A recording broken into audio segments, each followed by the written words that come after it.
War games are becoming simpler and simpler. Streamlining, it seems, is king. But is this making our games better or worse? In this video, we're going to take a look. Before considering why this change might be happening, I think it's worth clarifying what I mean by a simple or complex war game, because I think everybody's going to have a slightly different yardstick. For a simple game, let me give you Zone Wars. There's the rulebook. You can read it in an hour. You get everything you need in the box, a map, some terrain, pre-coloured, pre-assembled miniatures. Easy peasy to get to the table.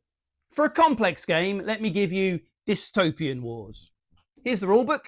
It's a bit chunkier, though there is some fluff in there as well. And for every faction in the game, there's an order of battle. It's a separate document that details all the units and special abilities. To get Dystopian Wars to the table, you need 2 or 3 hours, plus some careful list building. I think that games are becoming simpler to play because we, as a community, are playing a wider range of games than ever before. I have to admit, I love this. I no longer have a favourite game or even a favourite science fiction and favourite fantasy game.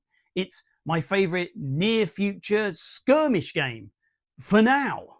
Because of this increased movement from game to game, rules have to be simpler. Way back when, I can remember reading huge hardbacks that were big enough for Jack and Rose to have floated on, and then happily sitting down and going through all the army books for the forces that my buddies had.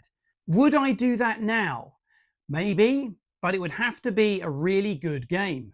I also think that, like anything else you do for a long time, you find ways to become more and more efficient.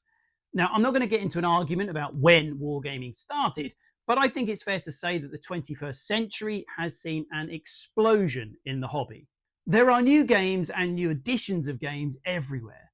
Rules designers are having lots of opportunities to hone their craft and to look at what others have done that really works.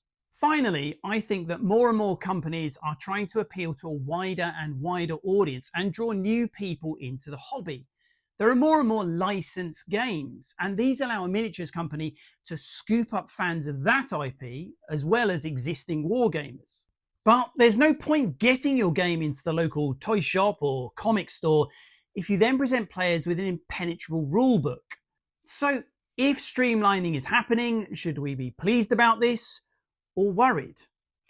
A game which illustrates the sort of changes I'm talking about is Battletech, a game that I love so much I changed my top. Back in the mists of time, I fell in love with the clashes and struggles of the inner sphere, and I had no trouble meticulously tracking the damage suffered to every individual body part of a mech, or rolling for the hit locations of separate clusters of 5 missiles in a volley of 20. That's a real rule. I play Battletech with my current gaming group, but now we play Alpha Strike. It's much faster and the rules are a lot easier to teach. Plus, I love noting down the hits on a single track using these handy cards. But I know that in a game of armoured combat, this archer and this warhammer are very different. But when you boil things down to the limited attributes that are used in Alpha Strike, they seem pretty similar. So the game is more streamlined, but something's been lost. Another great example of this is Drop Fleet Commander 1st and 2nd edition. Another game that I really love. In 1st edition, you would organise your ships into battle groups.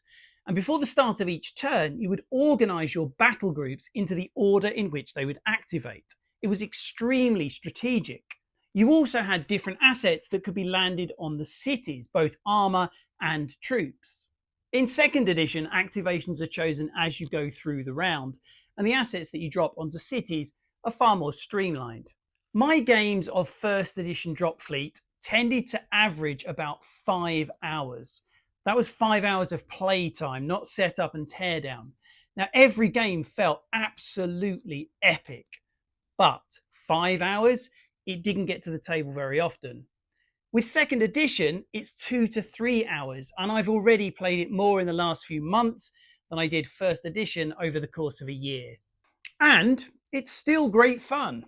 The last 2 games that I bought are Halo Flashpoint and Armoured Clash.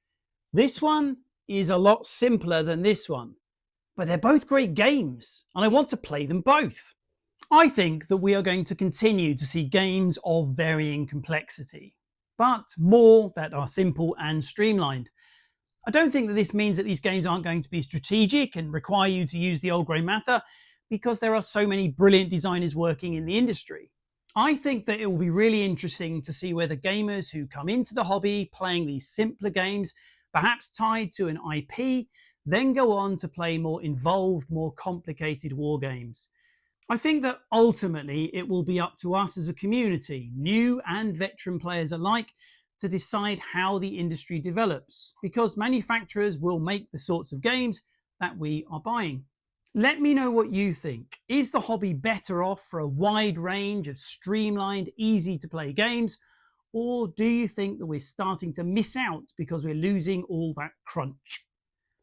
I hope you've enjoyed the video. If so, please consider giving it a like or subscribe. I hope to see you again soon, and until then, keep rolling.